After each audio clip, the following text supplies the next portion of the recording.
La patience d'Ayoub. Au pays des deux fleuves, vivait un homme nommé Ayoub. Il était comblé de toutes les bénédictions, d'immenses troupeaux, des terres fertiles et une famille unie. Sa richesse la plus grande, cependant, était sa foi inébranlable et sa gratitude perpétuelle envers Allah. Mais la sagesse divine permit à Satan de mettre cette foi à l'épreuve, le test le plus redoutable. En peu de temps, le vent du malheur souffla. Ses troupeaux furent décimés, ses terres ravagées. Puis, le pire des chagrins, ses enfants bien-aimés furent emportés. Ayoub, le cœur brisé mais l'âme sereine, se prosterna.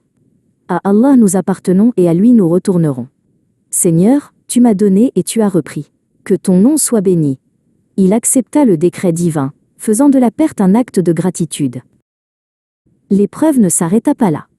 Son corps, naguère vigoureux, fut frappé par une maladie répugnante et douloureuse. Des plaies purulentes le couvraient, et sa fortune était partie.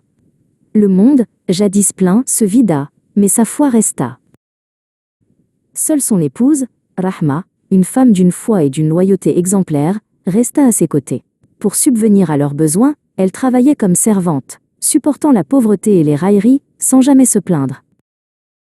Les années passèrent. La douleur était son compagnon constant. Pourtant, jamais une plainte contre le décret d'Allah ne sortit de sa bouche. Sa langue ne cessait de répéter « Louange à Allah ». Il était la définition de la patience active, as-sabr. Un jour, accablé par la longueur de l'épreuve, Rahma lui dit « Ô Ayoub, si tu invoquais ton Seigneur pour qu'il te soulage ?» Son cœur de femme souffrait de voir l'homme qu'elle aimait dans cet état. Craignant que cette suggestion ne soit un signe de lassitude face au décret divin, Ayoub se tourna vers l'unique. Il prononça une invocation d'une humilité absolue. « Seigneur, le mal m'a touché.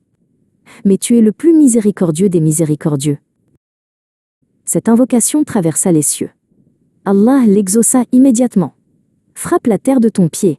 Voici une source d'eau fraîche pour te laver, et une source d'eau à boire. » Rassemblant ses forces, Ayoub frappa le sol. Une source jaillit miraculeusement. Il s'y baigna, et toutes ses plaies disparurent, lui rendant une santé plus rayonnante. Allah lui rendit le double de sa fortune passée, et lui donna une famille nombreuse. L'épreuve était finie, et la patience d'Ayoub devint un symbole éternel de la victoire de la foi sur l'adversité.